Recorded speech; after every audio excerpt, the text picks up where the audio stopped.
Hoje nós vamos falar sobre a flexibilidade.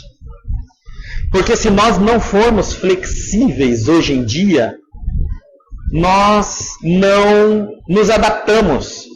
Hoje em dia, nós estamos vivendo um momento de crise. A palavra crise está em tudo quanto é lugar.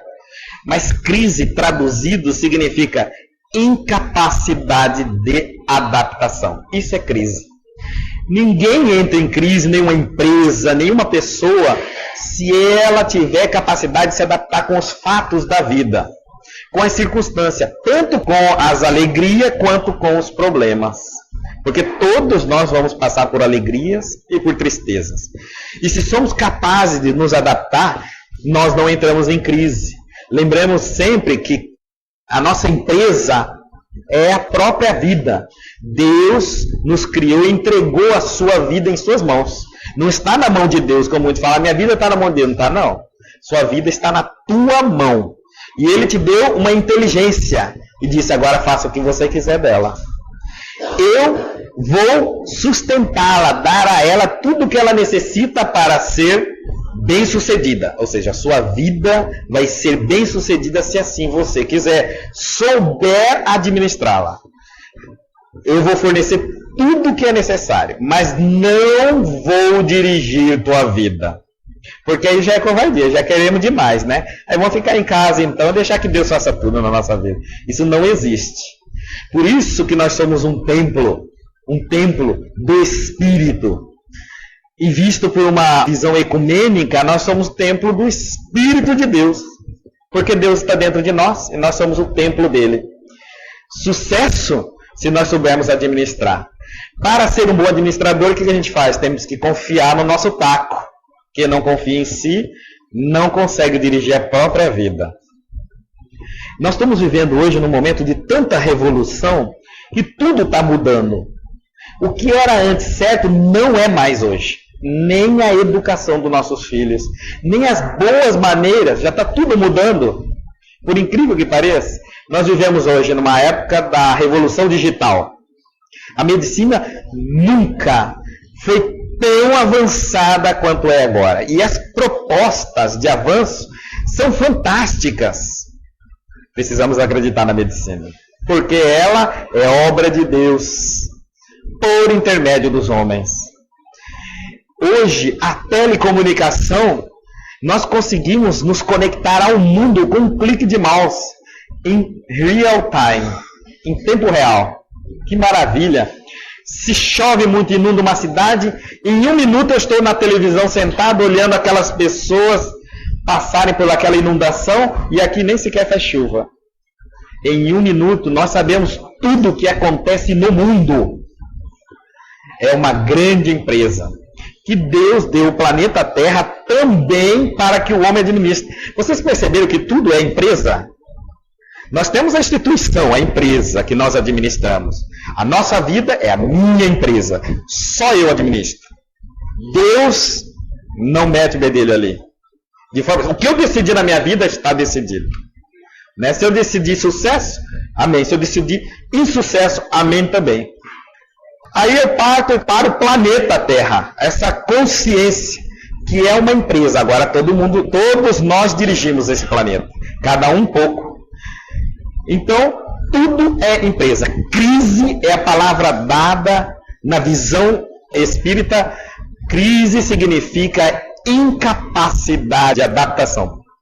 Ou seja, falta de flexibilidade. Se nós não formos flexíveis, vamos padecer. Quais são as mudanças que você fez na sua vida? Quais são elas? Porque não basta acordar, abrir os olhos, comer, fazer sexo, beber, conversar. Não basta somente nos abastecermos da boca para baixo. Quais são as mudanças que você fez na sua vida? Deve ter muitas mudanças. Muitas. Nós somos reflexo de tudo aquilo que nós temos pela nossa vida. E por incrível que pareça, tudo é assim. Eu sou o reflexo do que só eu opto pela minha vida. Minha família é o reflexo do que nós em grupos optamos pela nossa vida. A minha sociedade é o reflexo de que cada um da sociedade optou. A minha empresa que eu trabalho, ela é o reflexo de cada funcionário e cada dirigente. Optou pela própria vida. O planeta Terra já é o resultado de cada habitante que escolheu para a própria vida. Então você vê que é uma somatória de responsabilidade. Cada um tem o teu papel. Cada um, não existe aquela de que eu me desconecto do mundo. Pelo contrário, a tecnologia está mostrando a nós que a pessoa, para viver daqui por diante, tem que estar conectada ao mundo com responsabilidade.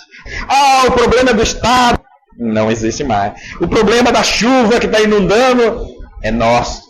O planeta é nossa responsabilidade, a empresa é nossa responsabilidade, nossa vida é nossa responsabilidade, nossa família é nossa, tudo é nossa responsabilidade. Acabou o diabo, chega disso. É o diabo que está tentando na minha vida, era maravilhoso. É Deus que está me castigando, maravilhoso também. Acabou o estado de vítima e passou agora o estado de responsabilidade. Tudo está mudando. Hoje nós estamos vivendo um momento holístico. Holi vem de todo, o significado em grego. Tudo está em tudo. Então não tenho mais como. Eu não tenho nada a ver com esse problema. Tem. Você tem a ver com a violência do mundo, você tem a ver com a fome do mundo, você tem a ver com a situação que sua família está vivendo, você tem muito a ver com a crise que a tua empresa está passando, você tem a ver com o problema que o mundo está enfrentando. E não tem como passar. Isso para ninguém. Então, quais são as mudanças que você faz na sua vida? Se eu dissesse nenhuma, eu falo, meu Deus, você está ultrapassado. Porque quem não muda já se ultrapassou. Já era. Você está pronto para mudar? Se você não se acha ainda pronto para mudar, comece a exercitar. Porque a vida vai te chamar a mudanças. Naturalmente. Você tem flexibilidade para as mudanças? Você sabe que até mesmo, antigamente, tínhamos uma ideia de que quando eu entrava numa empresa, eu tinha que procurar estabilidade na empresa. Hoje não é assim, não. O patrão, quando observa que o funcionário está buscando muita estabilidade na empresa, não serve.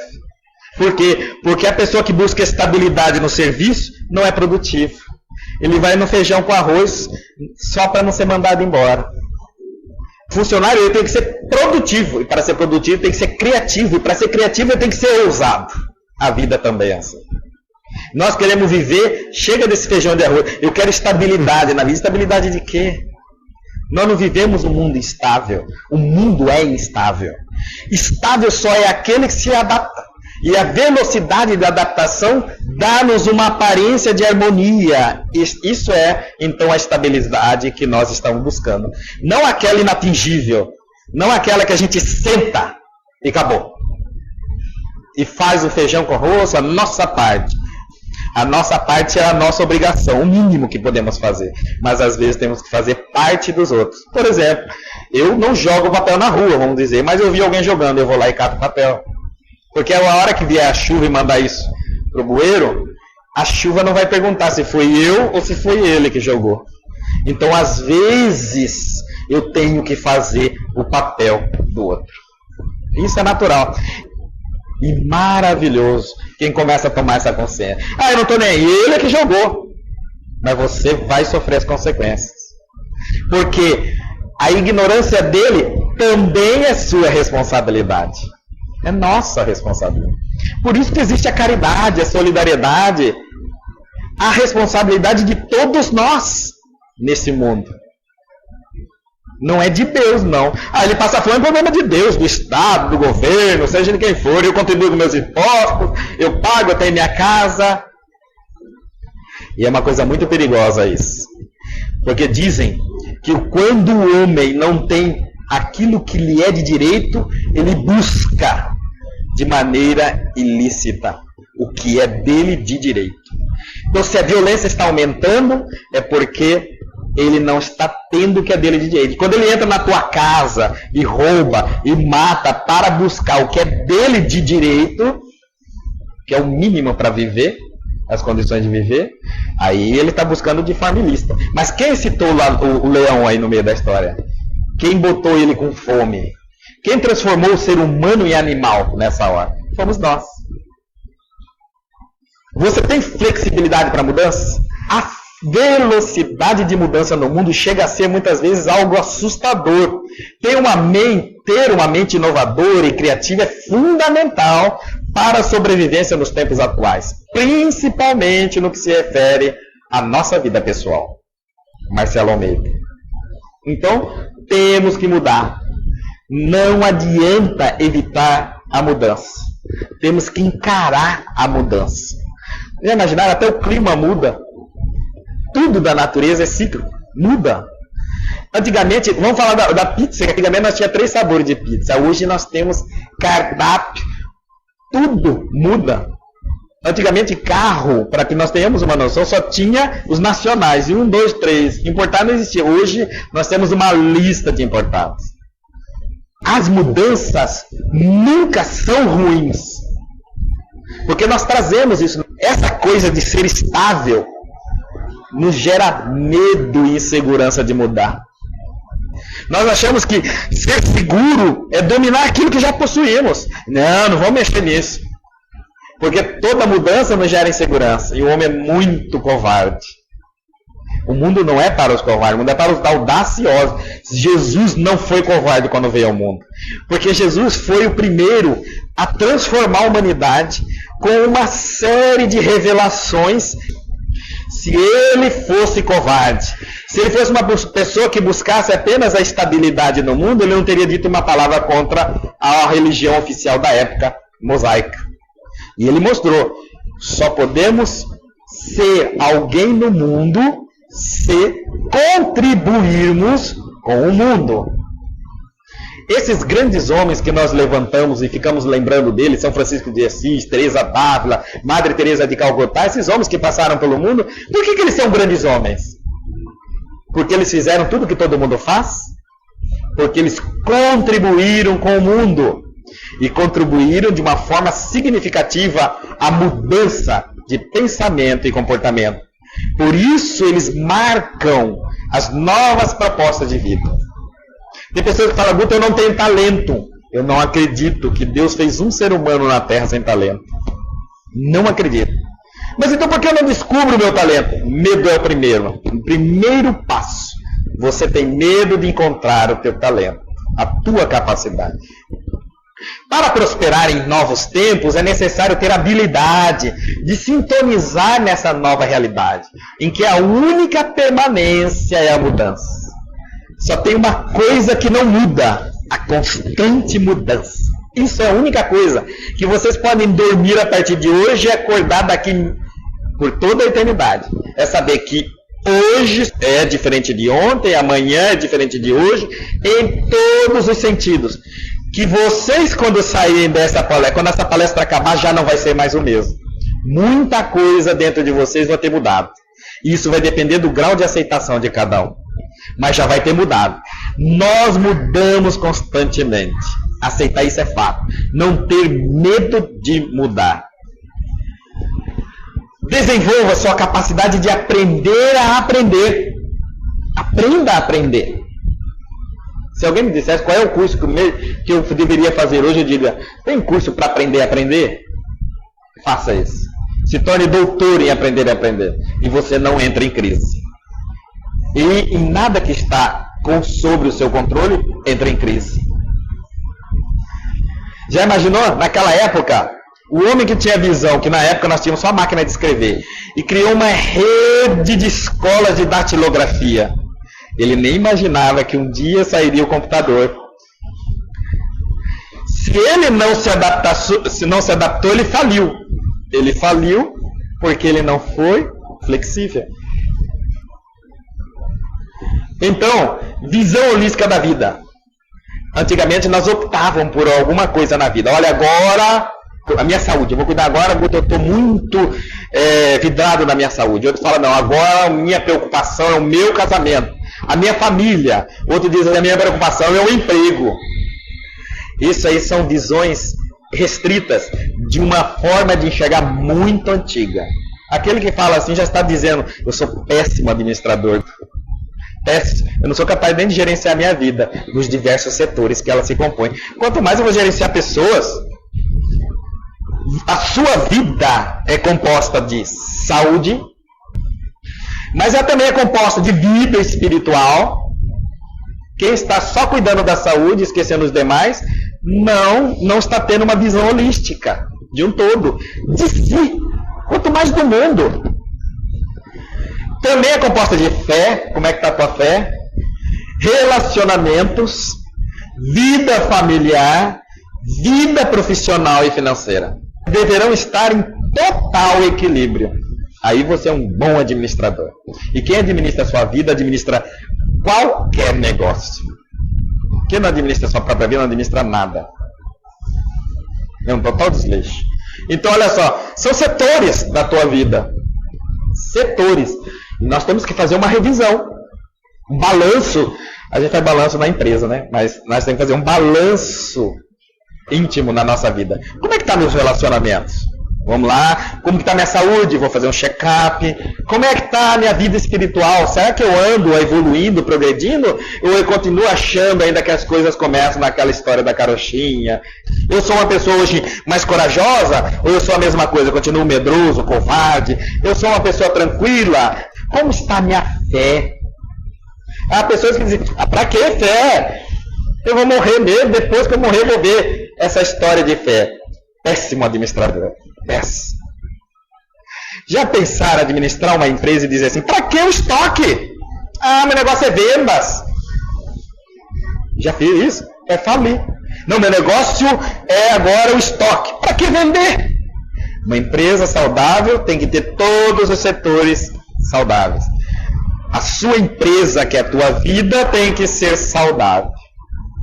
Você tem vários setores dentro dela, de igual importância. Nunca subestime um deles. Porque eu já vi pessoas sucumbir ao peso da falta de ter se preocupado com um desses setores. Por quê? Eu vou preocupar agora com a minha vida profissional e financeira. E quando chegar lá na frente, todo o dinheiro que ele gastou, ele vai gastar na saúde dele. Porque o setor da saúde dele, ele não contribui com nada durante a vida dele. Agora ele vai ter que contribuir. E ele vai pegar todo o recurso e aplicar aqui, ó, na saúde dele. Ou na saúde espiritual. Ele foi na vida espiritual até sem se preocupar com nada. Agora passa fome. Não dá para escolher qual é que setor da nossa vida. São todos que nós temos que trabalhar com ele. Todo. Quem disse que administrar uma vida é fácil? Agora eu pergunto, se é difícil administrar uma, e quando eu tento administrar a vida dos outros? Porque nós temos que lembrar que nós temos uma vida para administrar, a nossa. O meu marido tem a dele, meu filho tem a dela, a dele, meu vizinho. Agora eu começo a querer administrar a vida de todo mundo. Todo mundo tem que ser feliz, todo mundo tem que ter paz. E eu pergunto assim, e você tem paz? Você é feliz? Então como que você quer que o mundo seja em paz? Meu marido, Guto, ele é muito medroso. Um defeito, um problema que ele tem. E você não tem nenhum? E por acaso, ele acha que o problema que você tem é um problema? Talvez até seria uma falta de nós termos essa inflexibilidade de conviver com as pessoas cheias de problemas. Porque nós queremos rapidinho resolver o problema das pessoas. Mas resolver o nosso problema é muito difícil. Resolver a minha ansiedade, o meu problema de saúde, o meu problema espiritual, a minha inconformidade. Enfim, é muito difícil fazer isso. Mas resolver o problema dos outros, eu quero que rápido. Fulano, você está triste, qual é o seu problema? Eu quero já resolver o seu problema. E você não está triste? E por que você não resolve o seu problema? Então, comecemos por nós. E quando nós alcançamos a tranquilidade, a calma, automaticamente transmitimos às pessoas a calma, a paz e a tranquilidade. Porque nós ensinamos muito mais por exemplo do que pela fala. O que eu estou fazendo aqui alcança vocês 30%, aqueles que mais se dedicarem na atenção.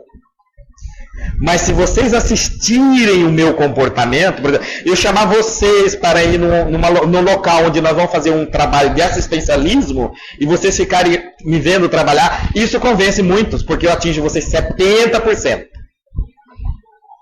Porque a palavra incomoda e a atitude convence. Era por isso que Jesus era esperto. Ele não escreveu nada, porque os apóstolos escreveriam. Para ele pouco importava ter alguém que ficasse ali, ó. Ele não chamou um escrivano, senta aqui e começa a anotar tudo que eu vou falar, porque isso não importa. Aprenda vendo o que eu vou fazer. E vocês jamais esquecerão. Já perceberam? O que é que eu vi na palestra? O Guto falou alguma coisa sobre isso. Guto, eu estava andando. Há 15 anos atrás, eu estava passando na rua e vi um garoto pegar na mão do senhor e atravessar ele na rua. Eu nunca esqueço aquela imagem. Mas as palestras eu esqueci todas. E é verdade. O que é que nos impede de sermos flexíveis? Já que a flexibilidade, racionalmente, é algo importante. Mas por que então eu não consigo ser flexível? Primeiro, orgulho. O orgulho endurece a gente de forma que nós não aceitamos ser atualizados. Porque o orgulhoso é aquele que se acha altamente atualizado. Então ele não aceita mudar nada, porque para ele tudo está perfeito. E quando algo obriga ele a mudar, ele inicia com a crítica. Existe um ditado popular: quem não ajuda, não atrapalha. Quando eu vejo alguém fazendo algo que eu deveria estar fazendo, mas ainda não comecei a fazer, não critique. Porque isso já é o atrapalhar. Colabore. Se eu não tenho algo de bom para acrescentar, me calo, observo, mas contribuo e não atrapalho. E às vezes a gente atrapalha quando a vida nos dá a oportunidade de contribuir. Existem vários graus de contribuição. Vários graus. Nós podemos escolher qualquer um deles. E todos eles serão positivos. Então o orgulho é o primeiro impedimento. A pessoa orgulhosa, ela acha que está sempre certa. E não precisa mudar em nada. Portanto, ela não se adapta a nada. Quando a vida muda, ela começa a criticar o presente e elogiar o passado. Já viu aquilo assim? Ai, aquilo no passado era tão bonito. Era horrível o passado. Televisão preto e branco, quando tinha. Rádio AM, nem tinha FM. Você pegava nos cantinhos, que nem disse o Padre Almeida. Na palestra, em determinado local da casa, você pegava as ondas curtas. Ele dizia assim que você pegava os rádios FM e corria nos cantinhos da casa para pegar toda aquela sintonia. Era horrível. Nós não tínhamos telefonia celular. Ah, Guto, mas de tecnologia você está falando. E moral. Nossa, a nossa moral hoje, aonde vocês ouviram uma palestra dessa? Naquela época não tinha. Os pais educavam assim, os filhos chegavam e ficavam em pé em torno da mesa, até que o pai chegava, sentava, aí os filhos puderam sentar. E aí a mulher, por último, depois de ter servido o marido primeiro, e depois os filhos, sentava. Processo de submissão. Que escravidão nós fazíamos em nome, sabe do que? Da etiqueta familiar. Então, quantas coisas mudaram? O passado só é bonito para aquele que não quer se atualizar. Aí a justificativa é que hoje não é pior que ontem. Nunca. Hoje é bem melhor do que ontem. É que nós não sabemos aproveitar o lado positivo do hoje. Por isso, enxergamos o ontem como a solução de tudo. Se nós regredíssemos, seria um caos. Ter conhecimento de tudo que nós temos e voltar a ser o que éramos, meu Deus do céu. Hoje, se você chegar no seu notebook e abrir uma câmera, você enxerga teu filho do outro lado conversando com você. Que maravilha! Não é verdade? Mas o que nós fazemos com tudo isso? Aí vai depender de cada um de nós. O medo é um outro tópico, porque a covardia é inata a nós. E nós temos medo. E o medo nos atrapalha muito a mudar. Eu tenho medo do desconhecido. Isso vem do nosso atavismo. Desde quando nós começamos a chegar ao mundo. E nós temos medo constante. De tudo. Porque nós acreditamos que ir para uma direção que nós nunca fomos é algo muito perigoso. É 50% de dar certo, 50% de dar errado. Mas por que o medo atrapalha tanto? O medo em si não atrapalha. O que atrapalha é o orgulho de ter que admitir que na primeira tentativa que você deu um passo numa direção que você nunca foi, você errou. Esse que é o problema. Por isso, e como nós não queremos errar, porque se eu tiver que errar, eu vou ter que admitir que errei, e aí eu vou ter que trabalhar com a humildade. Então o medo é o segundo. Porque quem consegue ser humilde, fala, eu vou tentar aqui, eu tenho que tentar, eu tenho que mudar, errei, vou fazer de novo. A história do nosso passado não é um diário do futuro. Tudo que nós fizemos no passado e não deu certo, maravilhoso, refaça. Dizem alguns psicólogos que o erro é a matéria do aprendizado para o futuro acerto. Então quem não erra, não acerta. Qual é o segredo do teu sucesso? Errar muito, mas não me preocupar com os erros. Insistir sempre. Insista e persista. E nunca desista. Preguiça é o terceiro tópico. Porque depois de eu vencido o orgulho, depois de eu vencido o medo, ou nem vencido nenhum deles, veio a preguiça. Dalai Lama, ele nos fala que nós temos 3 tipos de preguiça. E a pior delas é a última, que é aquela que eu aplico muito tempo em coisas que não me propicia evolução. Porque quando eu faço e priorizo coisas que não me progridem, eu sei disso porque eu sou um ser racional e muito inteligente, em detrimento daquilo que me proporcionará progresso, eu estou dizendo preguiça. E a pior delas, a terceira, é aquelas que eu digo não ter tempo. Então, essa forma de dizer assim, Guto, não tenho tempo, é que eu aplico meu tempo de forma errada, em coisas que não me proporcionam ainda paz espiritual. Porque se eu não tivesse tempo e já tivesse alcançado a paz espiritual, eu estou ótimo. Mas se eu estou doente espiritualmente e não tenho tempo para me curar, o que o médico diria para um doente quando eu estou com dor de estômago? Toma esse remédio. Não tenho tempo. O que você acha que o teu médico te diria? Não tem problema, não precisa tomar não. Não precisa tomar seu médico. Não precisa. Eu tomo por você. Eu vou marcar aqui no papel, todo dia, é o que nós tentamos fazer. Os pais fazem isso, os maridos, as mulheres tentam fazer isso. Meu marido está com problema, Guto. O que eu preciso fazer? Nada. É ele que tem o problema, é ele que tem que fazer. Mas eu posso orar por ele? Pode. Isso vai adiantar? Não. Se ele está com dor de cabeça, adianta você tomar o remédio? Não. Não é verdade? Ah, se fosse assim, Deus está dentro de nós. Já viram aquelas pessoas que vivem pedindo pelas outras pessoas? Isso adiantou? Não. Jesus veio no mundo pessoalmente, pediu por nós, ensinou a nós e morreu por nós. A violência continua, a doença continua, tudo continua. Porque enquanto cada um de nós não fizermos a nossa parte, dizem que a fé remove montanhas. Mas não esqueça a pá. Porque se você esquecer de levar a pá, você não faz nada. Tem que haver o exercício, você tem que dar calo na mão, tem que ter a tua parte nesse processo. Então, se você quer remover montanhas de problemas da sua vida, não esqueça a pá. Porque hoje a gente vai em busca da solução, mas não quer usar a pá. Para problemas graves de saúde, nós temos curas difíceis. Tomamos remédios mais complicados, de acordo com a gravidade. Sofremos até em tratamentos. Agora, para probleminha simples, também tomamos remédios simples. Então, a preguiça é uma coisa que dificulta demais. E nós vamos ter que revolucionar o nosso mundo. Preguiça, não tem espaço no mundo de revolução. Nós temos que lembrar que nós temos que disparar uma ação para cada área da nossa vida. Lembra? Nós não podemos ter preguiça de atuar em nenhuma das áreas. Senão a empresa da nossa vida entra em crise. Vai falir.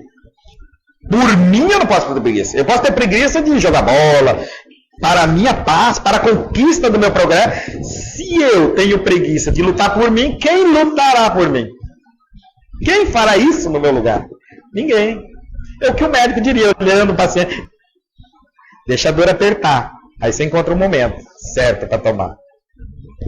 E finalmente o apego. Agora sim, isso aqui é o mais difícil. Depois de ultrapassar a barreira da preguiça, nós caímos no apego. Ah, meu Deus do céu. Eu vou contar uma história para vocês. Certa vez existia uma senhora e ela, encontrando com um psicólogo e conversando com ele, ela disse: doutor, eu sou muito doente, muito triste, eu tenho depressão. E ele disse assim: a senhora, por que isso? Porque, doutor, eu estou num emprego que eu detesto esse emprego. Com quantos anos a senhora está, doutor? Eu não vou falar a minha idade, mas faltam 3 anos para eu me aposentar. E por que a senhora não troca de emprego? Pois já respondi, faltam 3 anos para eu me aposentar.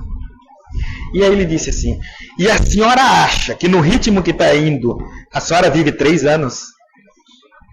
É uma questão de matemática. Ah, eu não vou parar o que eu estou fazendo. O que determina a sua prosperidade é a sua qualidade de vida agora. Se você já é infeliz, já tem depressão, já tem um monte de problema, por que você está contando com que futuro lá na frente, gente? É um paradoxismo criado na nossa cabeça. Que futuro você acha que vai ter lá na frente, tomando tudo isso de medicamento que a gente toma aí diariamente? Sabe qual é o maior futuro nosso? É pagar um bom plano de saúde, auxílio funeral, porque é o que nós vamos encontrar na velhice. Por que nós vamos encontrando isso na velhice, Guto? Porque nós estamos tendo uma péssima vida adulta, uma péssima infância, uma péssima juventude, enfim. E nós sonhamos com uma aposentadoria. Quando eu me aposentar, você não vai fazer mais nada. Quando você se aposentar, você vai ser tão turrão, tão duro e tão cheio de problemas, tanto psicológico quanto de saúde, que vai fazer como milhares de idosos fazem. Vai para a praia ou vai para o campo jogar gamão até morrer. E sonhar com diagnóstico de câncer, de diabetes. Que coisa, né? Nós passamos toda uma vida sonhando com a velhice, para desfrutar de uma péssima qualidade de vida na velhice. Por quê? Porque não preservamos a nossa saúde. Não demos valor à nossa vida. Há pessoas que se matam aqui, ó, nesse campo profissional e financeiro, ele se mata. Para quê? Para ter alto índice de diabetes, colesterol, pressão alta, vista. E aí fala assim: ainda é revoltado. Eu passei a vida inteira trabalhando. Por isso, porque passou a vida inteira trabalhando. Porque se tivesse passado algum tempo se distraindo, algum tempo aprendendo, evoluindo, algum tempo crescendo, algum tempo fazendo bem a alguém, você não teria chegado nesse estado de saúde precária que você chegou. Hoje a medicina já concluiu. A visão da medicina hoje não é mais tratar a doença, é prevenir a doença. E como é que eu vou prevenir a doença? Cuidando agora. O teu futuro vai depender do seu agora. A pessoa diz: eu não sei como é que vai ser lá na frente. Se você não sabe, quem vai saber? Quem não sabe o que quer no futuro, como é que está administrando sua vida no presente? O teu futuro vai ser o resultado do teu presente. Não se engane, não. Nada cai do céu. Nada. Então, vamos administrar com seriedade a nossa vida hoje, agora. Eu tenho que ter paz, eu tenho que crescer, eu tenho que... Agora. Amanhã eu já tenho que estar crescido, já tenho que ter encontrado a paz. Como é que eu vou desfrutar de uma paz que eu nunca trabalhei por ela? Como é que eu vou desfrutar de uma saúde que eu nunca conquistei? Como que eu vou desfrutar de coisas que eu nunca construí em mim? Isso é culpa de quem? Do governo, da política, do diabo, de Deus, da vida, do meu pai, da minha mãe? Não. Tua. Única e exclusivamente tua. Amai-vos. Os Espíritos nos deram 2 mandamentos. Brincando, eu digo sempre assim: aqueles que têm dificuldade de decorar 10 mandamentos, que é na visão católica, fica com os 4 verdades de Buda. Mas 4 ainda é muito, então fica com as 2 ensinamentos do Espiritismo. Amai-vos. Este é o primeiro ensinamento. Instruí-vos. Este é o segundo mandamento. Porque amor sem instrução é paixão. E instrução sem amor é frieza, que não nos auxilia em nada. Nos leva à loucura. Então, eu estou passando a minha vida toda vivendo o quê? Analise hoje, eu se fosse você. Porque quem está garantindo que você abre o olho amanhã? Você garante isso? Porque agora eu diria para você, a vida no sentido de energia, essa compete a Deus. E ninguém pode garantir o tempo de vida a ninguém. Então, eu sempre perguntei agora em uma pessoa, se você recebesse a notícia de que vai desencarnar à meia-noite de hoje, você estaria contente? Se não está contente, reprograme sua vida. Mude, torne-se flexível, analise os pontos e prepare-se para morrer. Porque eu não sei quando vai acontecer. Talvez chegue a meia-noite de hoje, Deus me dá uma concessão e vou passar para mais meia-noite do outro dia. E assim suficientemente.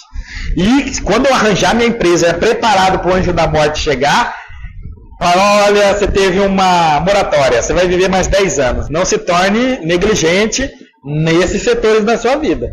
Porque tem coisas que demoram muito tempo para se arrumar. Não se arruma mala da noite para o dia, assim não. Veja como é que está a sua fé. A fé, gente, que eu estou dizendo aqui, não é a fé religiosa. Você não precisa ter segmento religioso nenhum para ter fé. Nós estamos vivendo um momento ecumênico na Terra. Maravilhoso. Então, não importa o nome que você dá a Deus. Nem precisa ter segmento nenhum religioso. O que importa é que você acredite numa força superior. E que essa força superior tem que ser para você de uma forma tão crédula, de você por ela, que isso possa transformar a sua vida. O nome que você dá a isso pode ser o todo, pode ser o poderoso, pode ser Jeová, pode ser Deus, pode ser Zambi, mas você tem que ter uma. Quando eu digo assim, tenha fé, eu estou dizendo assim, seja humilde o suficiente para dar autoria a quem lhe compete as coisas maravilhosas que você e nem o homem criou. Isso é ser humilde. Quando eu falo que Deus existe, eu não estou querendo dizer que eu acredito em Deus, mas estou dizendo, alguém fez o sol, que não fui eu e que nem um de nós. Mas é bonito, inigualável. Nós temos um programa no Discovery Channel que os especialistas de todas as áreas de tecnologia, humanas e da ciência, tentam recriar coisas que a natureza cria. Por exemplo, a teia de aranha, que hoje nós sabemos que ela é 10 vezes mais resistente que o aço e muito mais flexível. Então, o desafio é montar com toda a tecnologia que nós temos, utilizando de todos os recursos da ciência, uma teia de aranha. O homem não consegue. Guto, se o homem é o ser inteligente, como é que ele perde para os animais? Porque o homem é a inteligência e o animal é extinto. Aí eu digo sempre assim, a inteligência é um dom que Deus deu ao homem para que ele fizesse dela o que quisesse. O instinto é a capacidade que Deus tem de administrar os seres vivos que ele criou. Por isso o homem nunca vai ultrapassar o instinto animal. Nunca. Porque ali é a manifestação direta de Deus. O que Deus faz através do reino animal, vegetal e mineral, o homem nunca igualará. Tá certo? Então, vamos ser flexíveis em todos os sentidos da vida. Vamos abrir a nossa visão. Temos que ter visão holística. Temos que ter uma visão muito mais ampla. A vida não é só isso aqui, composta de horas, de minutos, de segundo. Estava fazendo a abertura ali e ouvi eu dizendo uma frase muito interessante. Que os orientais dormem menos que os ocidentais. Feita uma pesquisa, descobriram que a meditação tem a capacidade de revigorar o corpo muito mais do que as noites de sono, as horas de sono. O corpo não precisa de mais de 3 ou 4 horas para se recompor organicamente. Os demais das horas que nós fazemos é pela péssima qualidade que nós temos. No Ocidente, nós dormimos 8, 10, 12 horas e acordamos cansados. Só vivemos cansados, uma qualidade péssima. No Oriente, eles dormem de 3, 4, 5 horas e estão muito bem. Porque eles fazem meditação. visualização terapêutica, irradiação, seja o nome que dá, cada área dá um nome, mas tudo é a mesma coisa. É a força mental, é a capacidade de eu chamar toda a complexidade do meu organismo, dizer, eu vou descansar. Uma ordem, recupere a capacidade orgânica, reorganize a memória, ative os sentidos do corpo. É eu controlando o maior computador que existe no planeta. Maior no sentido de mais poderoso, mas o menor no sentido do planeta, de tamanho, o computador humano. E eu estou na direção dele, estou programando na hora de eu dormir. Preciso apenas de 4 horas. E vou acordar muito bem. Vou ter um dia maravilhoso. Todo o meu complexo vai funcionar. Todos os meus hormônios vão ser produzidos em quantidades suficientes, porque o hormônio é o que regula tudo. Né? Então, tudo isso vai ser produzido. Em 4 horas eu desperto, até sem despertador. Por incrível que pareça. Porque essa ideia de despertador veio do Ocidente, não do Oriente. Por isso é que eles avançaram mais o espiritual e menos a tecnologia. Agora eles avançaram mais a tecnologia e tem o espiritual avançadíssimo também. E nós estamos agora importando tudo que eles têm há milênios e milênios de anos. O respeito pelo corpo humano, pela a criatura mais perfeita que há sobre o planeta Terra, o homem. E respeitar-nos é amar a Deus.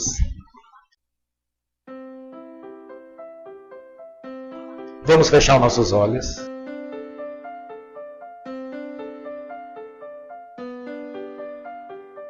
Querido mestre, irmão inesquecível de todos os momentos de nossas vidas. Querido benfeitor da espiritualidade superior, em especial os nossos anjos guardiões. E a todos os trabalhadores do SESB, no plano espiritual, responsável por esse tratamento de terça-feira. Deixamos o nosso lar, deixamos as nossas obrigações terrenas, os nossos afazeres, o nosso descanso, e viemos sedentos para tentar compreender a grandiosidade de Deus e o significado de nossas vidas, que muitas vezes a consideramos tão miseráveis.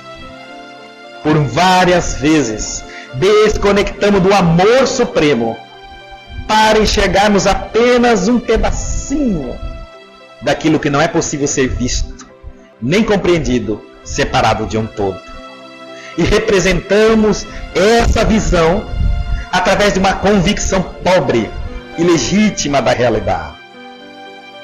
Pai, somos teus filhos. Somos ainda ignorantes, com potenciais imensos dentro de nós, para crescermos e desenvolvermos tamanha capacidade que é teu amor, que a tua energia magnética sublime nos atrai, quase que como hipnotizados, pela vontade de ser feliz, pela vontade de alcançarmos a paz.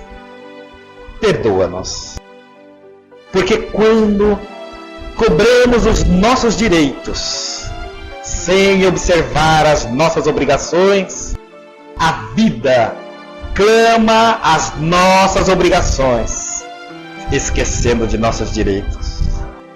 Obrigado, Senhor, por dar-nos a possibilidade de conseguirmos nos conscientizar à medida que damos o primeiro passo no sentido do nosso progresso íntimo.